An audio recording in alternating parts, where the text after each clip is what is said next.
So guys, even Dr. Oby Ezekwesili has added her voice in telling the judiciary that all eyes are on them. All eyes at home and abroad are on the Nigerian judiciary. May the Lord help our 5 justices to act with utmost integrity and uphold the rule of law at all costs, thereby advancing judicial independence in our democracy. Amen. So guys, so many people are lending their voices in telling our judiciary not to succumb to pressure.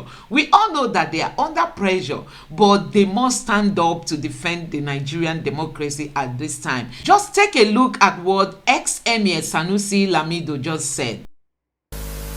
And you will think that somebody who says you're subordinate to him is somebody who is superior to you.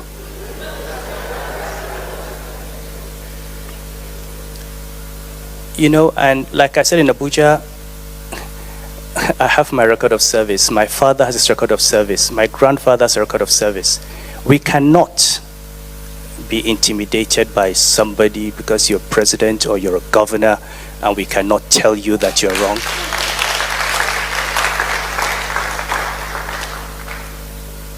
We've chosen different paths. And I said yesterday, and I'll say it again, if I'd gone into politics, at least given the people that have succeeded in becoming president in Nigeria, I could have been president. Or I could be governor. So that I choose not to go into politics does not make me a subordinate human being. And this is what we all have to learn as Nigerians. We take too much rubbish. And we're all too afraid, too much in our comfort zones. And by the time these guys finish with us, our children will not have a nation. All eyes on the judiciary. We are looking at them. We are watching at them. Yes, so we need justice. We need justice. We need justice. Yes, so. Also, Aisha Yesufu has told them that they messed up with the wrong generation. Don't forget that the Obedience are planning a 1 million man march across Nigeria just to send a direct message to the judiciary that all eyes are on them. So guys, if you are wondering why Nigerians are speaking up fearlessly, it's because the state of the nation is getting worse. Just take a look at this video just for you to understand what Nigerians are going through. Council, maybe we will have known that part of our foreign reserves is a $7.5 billion debt from foreign banks. Maybe we will have known that the amount of money we spend on bringing in crude kept the naira artificially low because we are using crude oil swap to get it. Now, by allowing individuals to import oil, we are now looking at $20 million per cargo, and you are seeing that each of them is in the market looking for dollars to import the fuel cargoes. So at the time the cargo is arriving, they are already taking a decision to increase the price to meet the replacement cost. So it may have been exciting, it may have been important for the president to listen to all the dynamics of all the agencies to understand that maybe, just maybe, we may continue to use the crude swap to buy the fuel to avoid a run on the dollar, knowing that we do not have the dollars as at this time. I didn't think they knew that. I didn't think they knew that the nature of our debt, that NNPC was owing $3 billion to fuel importers as at the time we took over. So if you look at the dynamics of decisions taken, you could see clearly that the government was not abreast of the situation of the huge mismanagement of the predecessor government. The second part, I know my colleagues will comment pretty soon, but that second part where you then say the National Assembly announced minority leadership without a list from the political parties. Yes. Even if the political parties have submitted the list, how was that going to affect anything? Because, I mean, the last time we've seen several persons announced, and no matter what they do, majority will always majority should have its way, but the minority should have its say. But the beauty of that, but they still have the opportunity to have their say on the floor of the Senate. Yeah, you can go to the floor of the Senate and speak, but the leadership of the Senate, the decision to decide which motion comes to the floor, the decision to decide how we spend the money of the Senate, how we go on recess is taking a leadership. That is where the minority could have said, no, we won't allow you to go on recess. Maybe we will have heard the different versions of what the senators will be doing as they go on recess, or whether they should even sit to clear the ministers, because a member of the opposition that is truly opposition will be sitting in that leadership. So it is important that that decision be made every day. That call to decide which motion to be heard, which motion not to be heard at that day is taken at the leadership level. So we feel that this is dangerous for democracy. And this is also dangerous for the country because we are going to be seeing a situation where we are having a one-party state. Don't forget that the challenges we are having today in Nigeria is the lack of understanding by the APC that is 8 years in office did grievous damage to the country. And that you require a new national consensus to fight this. Now, whether we discuss, look at the reaction of Nigerians to the war in Niger.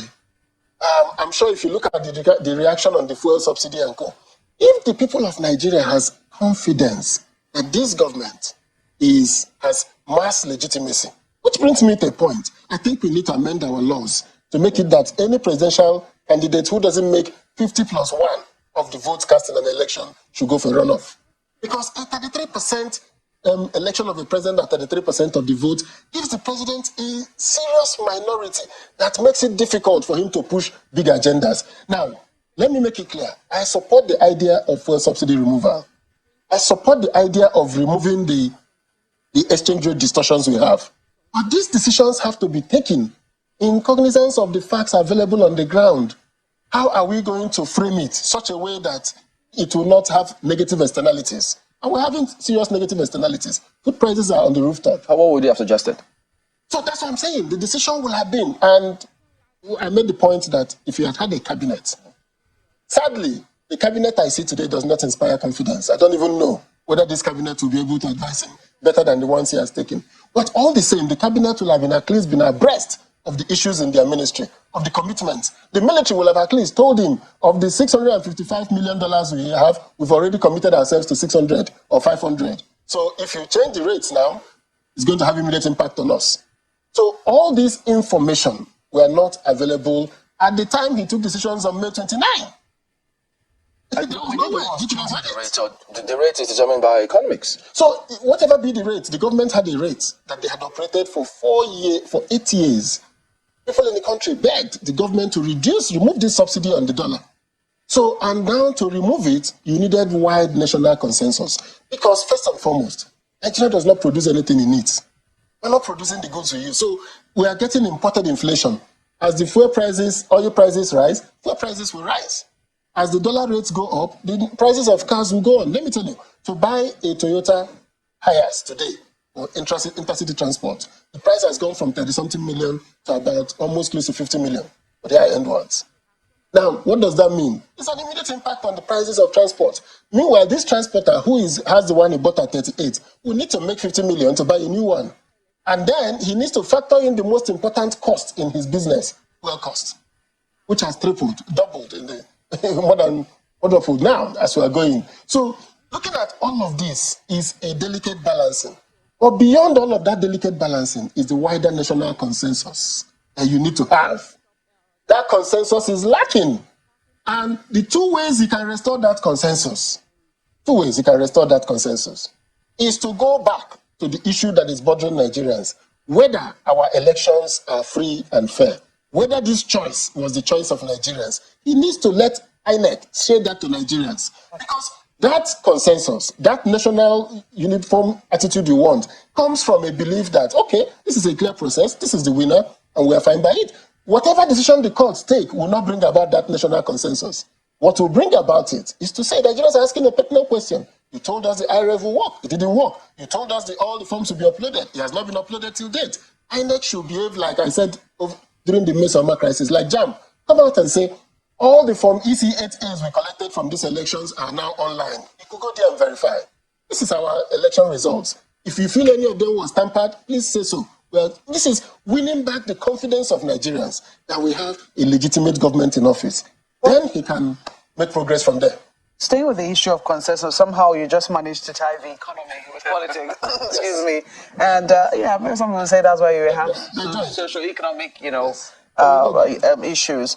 But when you talk about consensus with regards to, the removal of fuel subsidies, some people will say that largely we had a consensus on that. Because if we look at the campaigns, all three major candidates did say that fuel subsidy was going to go. Even you here say that fuel subsidy is going to go. So when you talk about this consensus, where precisely would you say that it needs to be built? Is it amongst Nigeria's elite, or is it amongst the people who are still at sea as to what exactly we're talking about? No, removal of fuel subsidy is not an event. It's not a single item.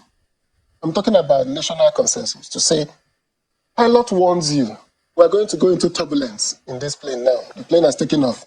It will be turbulent for the next 10 minutes. Everybody braces themselves, gets ready for the turbulence. We trust the pilot. So when it is 8 minutes, it's still turbulent. Well, okay, it's still fine. It's 12 minutes, it's still turbulent. People begin to get unnerved. This is the 12th minute. By the 15th minute, you need to say something and say, sorry, we couldn't finish, we still run into more turbulence. So I'm saying that consensus is that the country needed to know the implication. And I don't think the government knew the implication. The removal of the subsidy will lead to a massive pursuit of the dollar by those who import fuel. I'm not surprised that you use, synonyms, or will I say metaphors related with aviation. You're a former Minister of Aviation. But I'm looking at the fact that we all knew that we're going to run into turbulence. That's what the point I'm trying to make. Everybody saw the headwinds and they knew that anybody who came, regardless of whoever took over office, Nigeria was heading into turbulence. It was already clear. So would you say that any president who had taken over on the 29th of May had the luxury of time to say, you know what, I'm going to take time to decide whether or not I really wanted to take away subsidy or when we're going to take away that subsidy, given that the budget, there was nothing, there was no provision, it was going to last till the end of June. And even that budget, we're already borrowing, we're neck deep in debt, as we still are. So would you say that the president had the luxury of time to determine or even tell those who were watching at that point in time that, look, I'm not going to continue with this particular policy? Yes, he had the luxury of time.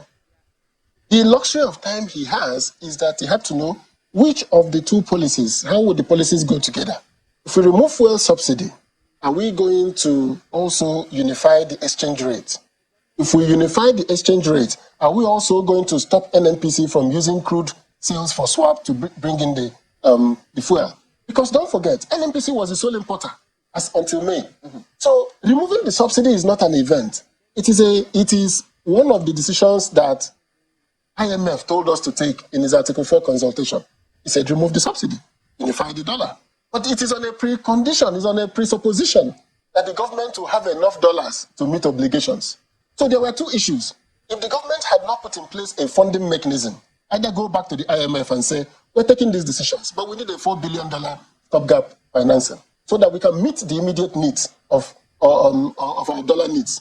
Or you look for elsewhere to borrow that money because, as you said, the government did not have the money to pay for these items.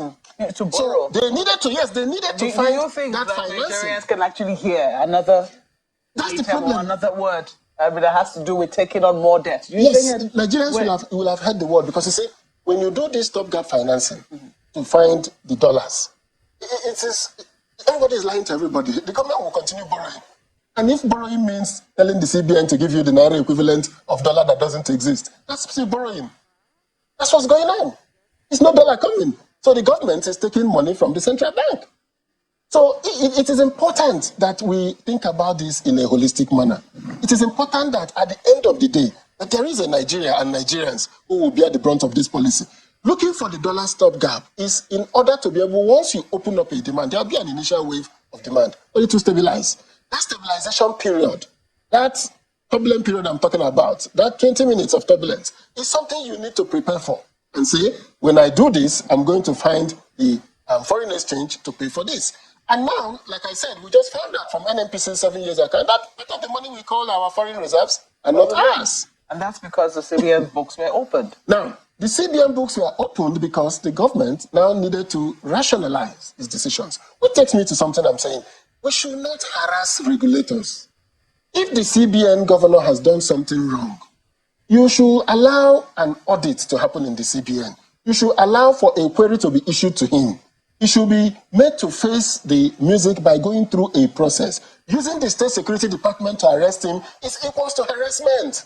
They should release him. Look, the EFCC chairman has been in detention for how long now? How do you want another EFCC chairman to take decisions against anybody who he sees has the potentials of getting power tomorrow? Let the EFCC board query him. Let the EFCC, let him face through the process. Let the EFCC as an institution Go through punish the him. process. But a process. Let me take you up on this issue of NAS and the opposition. I mean, the minority leadership which you raised. And some people will say that it is no longer as simple as it looks on the surface when you talk about the election of, well, let's say just leadership in general, because we also saw the battle between parties within the ruling party, the majority party within the National Assembly, and how they two were sort of resisting the intervention of their own party leadership within. They eventually had their way, but it was a very tough battle. Given the fact that we now have a number of opposition parties, would it have been as easy as you say when you say that the leadership of the political parties should have been allowed to write letters to the National Assembly to determine who their leaders will be? Of course. The biggest minority party takes the minority leadership. The second largest in number takes the deputy. There are clear ways of sharing it. It's not new before. MPP was there in the house before. AD was there. We've been done before in the past. It's not new. Why are we behaving like if Nigeria started again today? Since 1999, we've been doing that. Yeah, so what required is that PDP bring us the minority leadership. PDP will go and conduct an election. There may be opposition inside PDP. I want to be, you want to be. But once we settle it inside PDP, we forward a letter to the National Assembly. This is who the caucus have chosen. So it may still have returned the same people. Isn't that what happened? No, that's not what happened. The parties were not involved. They said it's only a business of the senators. So if there was votes on the floor, so if they were angry, couldn't they have said, well? No, you see, that's the thing I'm telling you about this democracy. This is the first time a real politician is in office. So he just played the politics. They knew who they wanted. They collected the signatures of those they wanted. So Abaribe was the minority leader of the PDP when he was in PDP. And you saw how he behaved in the National Assembly. Is that what you're seeing today from the minority leadership we have? Because it's their style. We don't know what goes on in those kind of places. So my point is that in a democracy, we need vibrant opposition. We need communication. Speaking about opposition, pardon me to jump in there. Yes. I'm just wondering the role of opposition in this country, and not just now, over time. I mean, we see in some parliaments, they constitute what they call a shadow government. Yes. If there's a policy here with the government, they come up with an alternative policy, which they think, look, we think if you apply it this way, you'll get this kind of result. We don't see that here. Because first of all, we're not a parliamentary system, so we don't have shadow cabinets. But we don't have to be parliamentary to come up with those ideas. In presidential system, you don't see shadow cabinets. But let's talk about the ideas that you talked about, which is what you're hearing from me. This is the alternative view.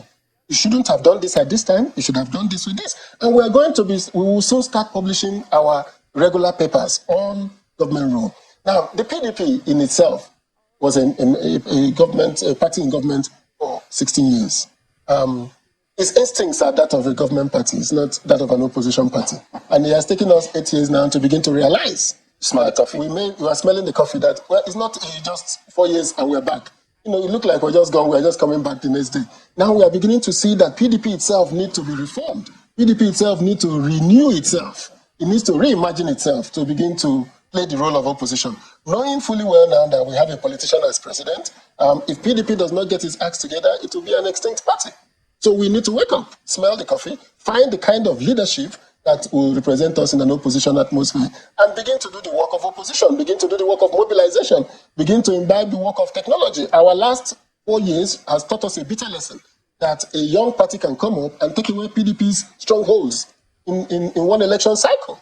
So there are so much for us to learn as a party, and I'm hoping that by the time the court cases are over and PDP is able to drop all the law cases affecting the chairman that was removed, then we can go back to PDP as an opposition party and how we will fare going forward. But so far, I think that what is important is that Nigerians are committed to seeing that we take the right decisions to make progress. But in doing that, we're saying that the government has to understand that you need the governance infrastructure. You need to think through policies. You need to win back the confidence of the people. You need to show Nigerians that the effort of the last 8 years will take us almost another 8 years to recover. But in that, you need everybody to come on board. Yeah, but isn't it clear? I mean, so sometimes people say that these things usually happen at an elite level, and maybe what we should be talking about is an elite consensus. When everyone says that the ship is about to tank, I mean, shouldn't everybody be pulling together and see seeing how it is that they can come together regardless of whether or not they voted the captain? It's easier said than done. And it's the point about elite consensus in Nigeria. It is critical that we have elite consensus. Part of the elite consensus is increasing worry I have that we're beginning to get to the point where the big man, the strong man, can use his wherewithal and take power in Nigeria. In the days of the MPN, it was a consensus. They came together and brought in a Shagari who didn't have the resources to be president. Even President Buhari didn't have the resources to be a president. So we need to go back again to that system where there are people who come together. Because the idea that the president determines who is the chairman of the party, the Senate president, the Speaker of the House, and all of that is an anathema to democracy. Because what happens is that they can sit in a room and he says, this is how we are going. And everybody says, yes, sir. So, guys, you have seen it for yourself that Nigerians want the judiciary to disqualify Tinubu at all costs. Because this administration has shown that they don't have any clue to move Nigeria forward. Honestly, we want a new Nigeria, and that is what we are crying out for. Let me know what you think in the comment section below. Thank you.